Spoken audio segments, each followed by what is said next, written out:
പിന്നെ എന്തെങ്കിലും ഒരു കാര്യം ഉണ്ടെങ്കിൽ ഞാൻ ഡിസ്കസ് ചെയ്യുന്ന ഒരാൾ പുള്ളിക്കറിയാം. ഇപ്പൊ എന്തെങ്കിലും ഒരു കാര്യം ചെയ്യുമ്പോഴെങ്കിലും അപ്പൊ ചിലപ്പോ പറയും ചേട്ടാ മണ്ടത്തരമാണ് കാണിക്കില്ല, ചിലപ്പോ എന്റെ അടുത്ത് പറയുന്നുണ്ട്. പിന്നെ ഞാൻ ആലോചിക്കും ശരിയാണല്ലോ മണ്ടത്തരമാണ്. അപ്പൊ ഞാൻ അവളുടെ അടുത്ത് അറിയൂ അങ്ങനെയല്ല ഇങ്ങനെയാണെന്ന് പറയും. പിന്നെ ആലോചിക്കും ശരിയാണോ അവൾ പറഞ്ഞാലും കാര്യമുണ്ട്. അതുകൊണ്ട് ഇപ്പൊ എന്തെങ്കിലും ഒരു കാര്യം ഉണ്ടെങ്കിൽ അല്ല എന്റെ ലൈഫിലുള്ള ഓരോ കാര്യങ്ങളും ഞാൻ അവളുടെ അടുത്ത് എന്ത് ചെയ്യാറുണ്ട്, പറയാറുണ്ട്. ചെയ്യാൻ പോണ കാര്യങ്ങളും ഞാൻ എല്ലായിടത്തും പറയില്ല, പുള്ളിക്കാരടുത്ത് മാത്രം പറയും. പറഞ്ഞ അങ്ങനെ അനുസരിക്കാറുണ്ട് പല കാര്യങ്ങളും. അനുസരിക്കാറുണ്ട്. ഞാൻ ഇപ്പൊ നമ്മുടെ അടുത്തൊരു സെഗ്മെന്റ് എന്ന് പറയുന്നത് ലൈഫ് കാർഡ്സ് ആണ്. അതിനകത്ത് ഒരു ടോപ്പിക് എന്ന് പറയുന്നത് തന്നെ ആരതിയായിരുന്നു. അപ്പോൾ നമ്മളിപ്പോ ആരതിയെ കുറിച്ച് പറഞ്ഞത് കൊണ്ട് നമുക്ക് ആ ഒരു ടോപ്പിക്കിലേക്ക് തന്നെ കിടക്കാം. പറഞ്ഞോളൂ ആരതിനെ. അപ്പൊ ആരതി പറഞ്ഞിട്ട് കറക്റ്റ് ചെയ്തിരിക്കുന്ന കാര്യം എന്തായിരിക്കും? അല്ല അങ്ങനെയല്ല, അത് ഒരുപാട് കാര്യങ്ങളുണ്ട്. ആരതി പോയിന്റ് ഔട്ട് ചെയ്ത് ഫസ്റ്റ് ചേട്ടാ ചേട്ടൻ ഇത് എന്റെ അടുത്ത് പറഞ്ഞെന്ന് വെച്ചാൽ ബിഗ് ബോസിന് മുന്നേ എന്നെ ഒരുപാട് പേര് അറിയുന്നുണ്ടായിരുന്നു. കാരണം ഞാൻ ഇൻസ്റ്റാഗ്രാം ഇൻഫ്ലുവൻസർ ആയിരുന്നു, കുറെ സ്ഥലത്ത് ഗസ്റ്റ് ആയിട്ട് പോയിട്ടുണ്ട്, പല സ്ഥലത്ത് ആക്റ്റീവ് ആയിരുന്നു. അവളുടെ തന്നെ കുറച്ച് കസിൻസ് ഫ്രണ്ട്സിനൊക്കെ എന്നെ അറിയായിരുന്നു. അപ്പൊ അവരൊക്കെ പറഞ്ഞു ഈ ചേട്ടൻ ഭയങ്കര പാവമായിരുന്നു, അല്ലെങ്കിൽ നോർമലായിട്ട് സംസാരിക്കുന്നത്, എന്തുകൊണ്ടാണ് പിന്നെ ഇപ്പോൾ ബിഗ് ബോസിന് ശേഷം ഭയങ്കര അഗ്രസീവ് ആയിട്ട് ഭയങ്കര ലൗഡായിട്ട് ഇരിക്കുന്നതെന്ന് ചോദിക്കാറുണ്ട്. അല്ലെങ്കിൽ ഇന്റർവ്യൂസിന് പോകുമ്പോൾ ചില സമയത്ത് ഇങ്ങനെയൊക്കെ പറയാറുണ്ട്. അപ്പൊ പറയും ചേട്ടൻ ഹാപ്പി ആയിട്ട് ഇരിക്കുക, നോർമലായിട്ട് നമ്മൾ എങ്ങനെ സംസാരിക്കണോ അതിനനുസരിച്ച് ആലോചിച്ച് എന്ത് സംസാരിക്കുക. അപ്പം ഇപ്പൊ ഈ ഇന്റർവ്യൂവിൽ വന്നിട്ട് ഞാൻ ഇവിടെ മുമ്പൊക്കെ ഇന്റർവ്യൂ പോകുമ്പോൾ കണ്ടന്റ് കൊടുക്കാൻ വേണ്ടി ശ്രമിക്കുമായിരുന്നു. ഇപ്പൊ ഞാൻ കണ്ടന്റ് കൊടുക്കാൻ ശ്രമിക്കുന്നില്ല, ഞാൻ ജസ്റ്റ് സംസാരിക്കുക. അപ്പം ഈ ഒരു മാറ്റത്തിന് റീസൺ എന്ന് വെച്ചാൽ മുന്നേ ഉണ്ടായിരുന്ന സെയിം ഡോക്ടർ റോബിൻ രാധാകൃഷ്ണനെ ഇപ്പൊ നിങ്ങൾ കാണുന്നുണ്ട്. കാരണം ഇപ്പൊ കഴിഞ്ഞ കുറെ മാസങ്ങളായിട്ട് ഒരു കോൺട്രവേഴ്സി ഇല്ല. കാരണം കോൺട്രവേഴ്സീസ് ഞാൻ നിർത്തി.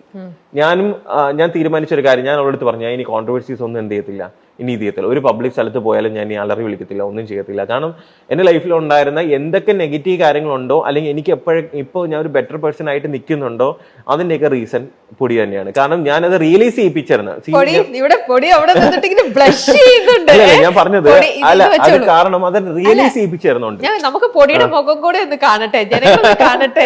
ഇവിടെ ഒന്ന് ക്യാമറ അങ്ങോട്ട് സ്കാൻ ചെയ്താൽ മതി.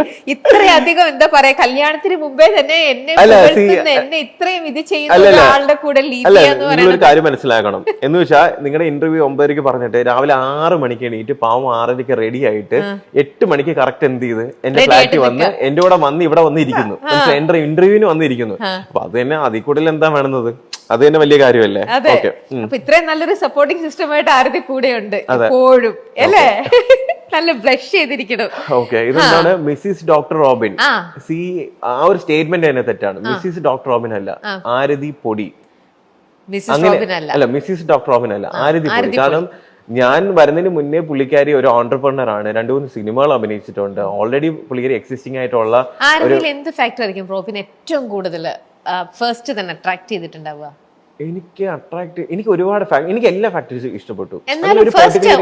കൊള്ളാലോ അല്ല, അങ്ങനെ എനിക്ക് ആദ്യം കണ്ടപ്പോഴത്തേക്ക് അങ്ങനെയല്ല, എനിക്ക് അപ്പിയറൻസ് ഇഷ്ടപ്പെട്ടു. പിന്നെ ഇഷ്ടപ്പെട്ടെന്ന് വെച്ചാൽ പിന്നെ സംസാരിച്ച് നോക്കിയപ്പോഴാണ് ആള് പാവമാണെന്ന് മനസ്സിലായത്. പിന്നെ എല്ലാം പിന്നെ ഞാൻ പറഞ്ഞില്ലേ നെഗറ്റീവ്സ് ഉണ്ടാവും പോസിറ്റീവ്സ് ഉണ്ടാവും. പക്ഷെ എനിക്ക് പോസിറ്റീവ്സ് ആണ് എന്ത് ചെയ്തത് കൂടുതലും എനിക്ക് എന്താ പറയാ കാണാനും തോന്നുന്നത്. കാരണം നെഗറ്റീവ്, കാരണം നമ്മൾ ഒരാളില് കൂടുതലും പോസിറ്റീവ്സ് ആണ് അല്ലെങ്കിൽ അയാളുടെ നല്ല കാര്യങ്ങളാണ് കാണുമ്പോൾ അയാളുടെ എന്തെങ്കിലും ചെറിയ നെഗറ്റീവ് ഉണ്ടെങ്കിൽ പോലും ഞാനത് കൺസിഡർ പോലും ചെയ്യാറില്ല. മനസ്സിലായില്ല? എന്നാൽ മാത്രം നമുക്ക് എന്ത് ചെയ്യത്തുള്ളൂ, നമുക്കൊരു കംപ്ലീറ്റ് ഒരു സന്തോഷം കിട്ടത്തുള്ളൂ. നമ്മൾ ഇടയിൽ ചില വഴക്കുകളുണ്ടാവും, പരിഭവങ്ങളുണ്ടാവും, പക്ഷെ അതൊക്കെ 1-2 ദിവസത്തേക്കേ ഉള്ളൂ. കാരണം ഒരു റിലേഷൻഷിപ്പിൽ വഴക്കോ അല്ലെങ്കിൽ അതിലൊരു സങ്കടമോ വിഷമോ ഒന്നും ഇല്ലാന്നുണ്ടെങ്കിൽ അവിടെ എന്തൊക്കെയോ പ്രശ്നങ്ങളുണ്ട്, അതിൽ കള്ളത്തരങ്ങളുണ്ടെന്നാണ് അർത്ഥം. അല്ലെങ്കിൽ ഒരു റിലേഷൻഷിപ്പില് സ്നേഹമുണ്ട്, അവിടെ സന്തോഷമുണ്ട്, കുശുമ്പുണ്ട്, പോസിറ്റീവ്നെസ് ഉണ്ട്, വഴക്കമുണ്ട്, കളിച്ചിരിയുണ്ട്, എല്ലാം ഉണ്ടെങ്കിൽ ആ റിലേഷൻഷിപ്പ് കറക്റ്റ് ആയിട്ടാണ് പോണത്. കാരണം ഈ വഴക്കുണ്ടാക്കുന്നത് കൂടുതലും ആരായിരിക്കും, അല്ലെങ്കിൽ അത് കോംപ്രമൈസ് ചെയ്യണത് കൂടുതൽ ആരായിരിക്കും? അങ്ങനെയല്ല, കൂടുതലും ഞാനാണ്. പക്ഷെ പുള്ളിക്കാരും കോംപ്രമൈസ്, പക്ഷെ എനിക്കത് വിട്ടുകൊടുക്കാൻ ഇഷ്ടമാണ്. നമ്മൾ കാണുമ്പോ ആരതി ഭയങ്കര നല്ല ഒരു എന്താ പറയാ ചബി, നല്ല എപ്പോഴും ചിരിച്ചോണ്ടിരിക്കുന്ന ഒരാള്. ആക്ച്വലി ആരതിനെ പറ്റി പറയുമ്പോ ആരതിനെ പറ്റി ഭയങ്കര മെച്ചുവർ ആയിട്ട് ഒരു ഭയങ്കര ഒരു ഓൺട്രപ്രണർ അല്ലെങ്കിൽ ഭയങ്കര ക്യൂട്ട് ഇങ്ങനെയുള്ള സംഭവം. പക്ഷെ അവളുടെ ഏറ്റവും കളിചിരികളും എക്സ്പ്രഷൻസും കാണുന്നത് ഞാൻ ആലോചിക്കും, എടി ഈ സാധനങ്ങളൊക്കെ വീഡിയോ റെക്കോർഡ് ചെയ്യാൻ പറ്റിയിരുന്നെങ്കിൽ, ഇത് കാണിച്ചിരുന്നെങ്കിൽ അവളെ ആൾക്കാരെ അത്ര ഇഷ്ടപ്പെടും. കാരണം ഇപ്പോഴും ഇഷ്ടപ്പെടുന്ന അല്ലാതെ ഒരു 500 ടൈംസ് എന്ത് ചെയ്യും, അതുകൊണ്ടാണ് ഞാൻ നേരത്തെ പറഞ്ഞത് നിങ്ങളൊക്കെ കാണാത്ത ഒരു ആദ്യപടി ഞാൻ കാണുന്നുണ്ട്. ചില ക്യൂട്ട് ആയിട്ടുള്ള സംഭവങ്ങൾ, ചില കാര്യങ്ങൾ മനസ്സിലായില്ലേ? ഇപ്പൊ നിങ്ങൾക്ക് ഇമാജിൻ ചെയ്യാൻ പറ്റുമോ, എന്റെ മോളിൽ കയറി ഇരുന്ന് ഞാൻ കൊണ്ടുപോകണ ഒരു ആരതിപ്പൊടി അല്ലെങ്കിൽ എന്റെ മോളിൽ ഇരിക്കുന്ന ഒരു ആരതിപ്പൊടി നിങ്ങൾ കണ്ടു കാണത്തില്ല. മീൻസ് ഞാൻ എണീറ്റുമ്പം ഞാൻ ഇങ്ങനെ എടുത്തുകൊണ്ട് പോകുന്ന ഒരു ആരതിപ്പൊടി നിങ്ങൾ ചിലപ്പോൾ ഇമാജിൻ പോലും ചെയ്യത്തില്ല. മനസ്സിലായില്ല എന്ന് വെച്ചാൽ അത് നമ്മൾ മാത്രം കാണുന്നത്. അതുകൊണ്ട് ഞാൻ പറഞ്ഞത് നിങ്ങൾ കാണുന്ന ആരതിപ്പൊടി അടിപൊളിയാണ്, പക്ഷെ ഇതെന്ന് വെച്ച് കഴിഞ്ഞാൽ ചില സമയത്തൊക്കെ വഴക്കിടുമ്പോ തന്നെ ഞാനായിരിക്കും വഴക്കിട തുടങ്ങി. പക്ഷെ അത് കഴിഞ്ഞ അടുത്ത ദിവസം ചേട്ടാന്ന് പറഞ്ഞാൽ അല്ലെങ്കിൽ എന്തെങ്കിലും സാധനം എന്ത് ചെയ്യും, നമ്മൾ തമ്മിലുള്ള വഴക്ക് അധികം നീണ്ടു പോകാറില്ല. പലരും അതിന്റെ ഇടയ്ക്ക് പ്രശ്നങ്ങളും കാര്യങ്ങളും ഉണ്ടാക്കാൻ വേണ്ടി ശ്രമിച്ചാലും നമുക്ക് തമ്മിൽ ഒരു അണ്ടർസ്റ്റാൻഡിങ് ഉള്ളതുകൊണ്ട് വലിയ പ്രശ്നങ്ങളില്ല. പിന്നെ നമ്മൾ കല്യാണമാണെങ്കിലും മാർച്ച് ഏപ്രിൽ മെയ് ഒക്കെ ആകുമ്പോഴത്തേക്ക് പ്ലാൻ ചെയ്യുന്നുണ്ട്. കാരണം നമ്മൾ ഡേറ്റ് കറക്റ്റ് ആയിട്ട് എടുക്കാതെ അത് പബ്ലിക്കലി വന്ന് പറയുന്നത് ശരിയല്ലാത്തതുകൊണ്ട് അത് നമ്മൾ രണ്ടുപേരുമായിട്ട് ഒരുമിച്ച് വന്നിട്ട് എന്ത് ചെയ്യും, ആ ഒരു ഡേറ്റ് നമ്മൾ അനൗൺസ് ചെയ്യുന്നുണ്ടാവും. ഓക്കെ, അപ്പൊ അവിടെ നിൽക്കുന്നു ഈ ഒരു സ്റ്റേറ്റ്മെന്റ്. ഡോക്ടർ റോബിൻ അല്ല, ആരതിപ്പൊടിയാണ്. ഇനി അടുത്തത് എടുത്തിട്ട് പറഞ്ഞോളൂ. നിരാശ. നിരാശ നിരാശ എന്ന് ചോദിച്ചു കഴിഞ്ഞാൽ നിരാശയൊക്കെ ഉണ്ടായിട്ടുണ്ട്. നിരാശ എന്ന് വെച്ച് കഴിഞ്ഞാൽ എന്തെങ്കിലും ഒരു കാര്യം ഞാൻ വിചാരിച്ച കണക്ക് നടന്നില്ല എന്നുണ്ടെങ്കിൽ എനിക്ക് നിരാശ ഉണ്ടാവും. കാരണം നിരാശ ഉണ്ടായാലേ തിരിച്ചത് ചെയ്യാൻ വേണ്ടി എനിക്കൊരു മോട്ടിവേഷൻ ഉണ്ടാവും. മനസ്സിലായോ? അപ്പൊ അത് ഞാൻ പോസിറ്റീവായിട്ട് എടുക്കുന്ന. ഞാൻ പറഞ്ഞില്ല, എന്റെ വീഴ്ചകൾ, മൈ ഡൗൺഫോൾസ് ആർ മൈ ഇൻസ്പിറേഷൻ എന്ന് പറയുന്ന ഒരാളാണ് ഞാൻ. അപ്പം നിരാശകൾ ഉണ്ടെങ്കിലേ നമുക്ക് ആ നിരാശകളെ എന്ത് ചെയ്യാൻ പറ്റൂ, അത് മലയാളത്തിൽ ഇങ്ങനെ പറയും, നിരാശകളെ ആ ഒരു നിരാശ നമുക്ക് ഓവർകം ചെയ്ത് അത് നമ്മൾ ആഗ്രഹങ്ങൾ നിറവേറ്റാൻ പറ്റൂ. ഓക്കെ, അത് സോ നിരാശ ഞാനൊരു പോസിറ്റീവായിട്ട് എടുക്കുന്നുള്ളൂ. വീക്ക്നെസ്, ദൗർബല്യം. എന്റെ വീക്ക്നെസ് എന്ന് വെച്ച് കഴിഞ്ഞാൽ എന്താണ് നമ്മുടെ ലൈക്ക് നമ്മുടെ വീക്ക്നെസ് എന്താ? നമുക്ക് ഒരു കാര്യത്തിന് നമുക്ക് എന്തൊക്കെ ചെയ്താലും ഞാൻ ഒരു എന്റെ വീക്ക്നെസ് എനിക്കത് വേണം. ഇപ്പൊ അങ്ങനെ നോക്കുകയാണെങ്കിൽ അരതിപ്പൊടി കാരണം അത് പലർക്കും അറിയാവുന്നതുകൊണ്ടാണ് അതിലിട്ട് കുത്തി പലരും വേദനിപ്പിക്കാൻ വേണ്ടി ശ്രമിക്കുന്നത്. മനസ്സിലായില്ലേ? അത് അറിയാം, കാരണം വേറെ എന്ത് വന്നാലും ഞാൻ കുലുങ്ങത്തില്ല എന്നറിയാം.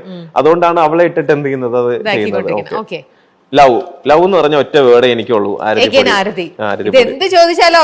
ഞാൻ ജെന്യൂനായിട്ട് പറഞ്ഞില്ല. എനിക്ക് പ്രണയം വേറെ ഒരാളുടെ ഇല്ല എങ്കിൽ പിന്നെ എനിക്ക് പറയാം എല്ലാവരുടെയും സ്നേഹമാണ്. സ്നേഹം എന്ന് പറയുന്ന സ്നേഹമുണ്ട്, അതൊരു കൈൻഡ് ഓഫ് ലവ്. പക്ഷെ ലവിന്റെ എക്സ്ട്രീം എന്ന് പറയുന്നത് ഒബ്വിയസ്ലി അത് ആരതിപ്പൊടിയാണ്. പിന്നെ Robin in 2030 doctor Robin in 2030. Doctor Robin എന്ന് പറയുന്നത് 2030 2023 ബെറ്റർ വെർഷൻ ആയിരിക്കും. അത് എന്തൊക്കെയാണെന്നുള്ളത് 2023 നമ്മൾ ലൈഫ് ഈസ് ബ്യൂട്ടിഫുളിന്റെ രണ്ടാമത്തെ സെക്ഷൻ ചെയ്യുന്ന സമയത്ത് നമ്മൾ ഇവിടെ ഇരുന്ന് പറയുന്നുണ്ടോ. ആ സമയത്ത് രമ്യ തന്നെ ആ ഇന്റർവ്യൂ എടുക്കണം. കേട്ടല്ലോ? അപ്പോ കേട്ടല്ല. പ്രതികാരം എന്ന് വെച്ച് കഴിഞ്ഞാൽ എനിക്ക് പ്രതികാരം തോന്നാറുണ്ട്, ഒബ്വിയസ്ലി തോന്നാറ്. കാരണം അനാവശ്യമായിട്ട് എന്റെ അടുത്ത് വന്ന് പ്രൊവോക്ക് ചെയ്യാനോ ഇത് ചെയ്യാൻ തോന്നുമ്പോൾ എനിക്ക് ഭയങ്കര റിവെഞ്ച് പ്രതികാരം മെന്റാലിറ്റിയൊക്കെ വരും. പക്ഷെ അന്ന് ഉറങ്ങി എണീറ്റാ തീരും. അത് ഞാൻ രാവിലെ എണീക്കുമ്പോ ദൈവം ആരടുത്തായിരുന്നു എന്തോ ചെയ്യാനുണ്ടായിരുന്നില്ല, എനിക്കറിയാം ഞാൻ അങ്ങനെ ആയിപ്പോയി. ആരടുത്തെങ്കിലും ഒരു ദേഷ്യവും വൈരാഗ്യം ഉണ്ട്. പക്ഷെ എന്റെ മനസ്സിൽ ഞാൻ എങ്ങനെയാന്ന് വെച്ചാൽ മനസ്സിലുണ്ട്, പക്ഷെ അതൊന്നും എന്ത് ചെയ്യത്തില്ല, ചിലപ്പോൾ പുറത്ത് കാണിക്കണമെന്നില്ല. എന്റെ മനസ്സിൽ കാണും എന്തൊക്കെ ചെയ്തു എന്നാണ്. ഞാൻ ചിലപ്പോൾ ഈസിയായിട്ട് ഫോർഗീവ് ചെയ്യുന്ന ഒരാളാണ്, എന്തെങ്കിലും ആയി പോട്ടെ. കാരണം എന്റെ ഇന്നർ പീസ്, എന്റെ മനസ്സമാനത്തിന് മാത്രമേ ഞാൻ വാല്യൂ കൊടുക്കുന്നുള്ളൂ അവിടെ. മനസ്സിലായില്ലേ? അപ്പൊ പ്രതികാരം വെച്ചോണ്ടിരുന്ന എന്റെ മനസ്സമാനം തന്നെയാണ് ഞാൻ കളയുന്നത്. അത് കളയാൻ വേണ്ടി ഞാൻ ശ്രമിക്കത്തില്ല. കഴിഞ്ഞു. ഇനി വേറൊന്നുള്ളത്, നമുക്ക് റോബിന്റെ വാൾപേപ്പർ എന്താണ് ഇപ്പൊ ഫസ്റ്റ് കാണിച്ചില്ലേ, അതൊന്ന് മാറ്റി സ്ക്രീൻ അൺലോക്ക് ചെയ്ത് കഴിയുമ്പോൾ എന്തായിരിക്കും എന്നുള്ളതാണ് ഇനി ജനങ്ങൾക്ക്. പ്രത്യേകിച്ച് ഒന്നും ഇല്ല, വേറെ ഒന്നുമില്ല, ഫോട്ടോസ് ഒന്നും ബാക്ക്ഗ്രൗണ്ടിലില്ല. ഇതാണ് എന്റെ ഇതാണ് എന്റെ വാൾപേപ്പർ. അതൊന്ന് ക്യാമറയ്ക്ക് ഒന്ന് ടേൺ ചെയ്ത്. അല്ല, അത് വേറെ ഒന്നുകൊണ്ടല്ല. കാരണം ടു ഡു ലിസ്റ്റ് ഞാൻ ഇട്ടേക്കുന്നത് എന്തിനാന്ന് വെച്ചാൽ എനിക്ക് ഏറ്റവും കൂടുതൽ ഞാൻ യൂസ് ചെയ്യുന്ന ഫോണാണ്. ഞാൻ ഒരു ഫോൺ അഡിക്റ്റ് ആണ്. അപ്പൊ ഫോണിന്റെ ഓരോ പ്രാവശ്യം ഞാൻ ഓപ്പൺ ചെയ്യുമ്പോൾ എനിക്കിത് കാണണം. കാരണം എനിക്ക് കണ്ടിട്ട് അത് ടിക്ക് ഇടുമ്പോ കിട്ടുന്ന ഒരു സാറ്റിസ്ഫാക്ഷൻ കിട്ടില്ല. ഇനി അടുത്ത വെയിറ്റ് ലോസ് ഏപ്രിൽ ആകുമ്പോൾ തീരുമ്പോൾ അതൊരു ടിക്ക് ഇടും. അടുത്ത ഡോക്ടർ റോബിന്റെ ആദർശ മെഡിക്കൽ സെന്റർ. കാരണം എനിക്ക് ഞാൻ പറഞ്ഞില്ല, എനിക്ക് എന്റെ ഒരു ആഗ്രഹമാണ്. ലാസ്റ്റത്തെ ലോകേഷ് കനകരാജ്, ഞാൻ ഒരു പ്രാവശ്യം ഒരു പോസ്റ്റ് ഇട്ടിരുന്നു, ലോകേഷ് കനകരാജ് താങ്ക് യു എന്ന് പറഞ്ഞിട്ട്. അപ്പൊ എന്താണ് ആൾക്കാരൊക്കെ ഒരുപാട് ചിന്തിച്ചു. ഞാൻ ആക്ച്വലി സത്യം പറഞ്ഞാൽ അതിന് പിറകിൽ എന്റെ ഒരു കാര്യമുണ്ട്. കാരണം എന്റെ ഇതിന് മുന്നേ ഉള്ള 5ാമത്തെ മൂവി രാവണ യുദ്ധമായിട്ട് റിലേറ്റ് ചെയ്ത് ഒന്നുകിൽ അതിന്റെ സക്സസ് പാർട്ടിക്കോ അല്ലെങ്കിൽ അതിന്റെ ഇപ്പൊ റിലീസ് ഡേറ്റ് അനൗൺസ്മെന്റ് എന്തെങ്കിലും ഒരു കാര്യത്തിന് എനിക്ക് പുള്ളിക്കാരനെ എന്ത് ചെയ്യണം കൊണ്ടുപോകാൻ. കാരണം എനിക്ക് ഇഷ്ടപ്പെട്ട ഒരു ഡയറക്ടറാണ്. അപ്പൊ അതുകൊണ്ട് ഒരു ആഗ്രഹത്തിന്റെ പുറത്ത് എന്ത് ചെയ്യണം, അത് ചെയ്യണം എന്നുണ്ട്. അപ്പം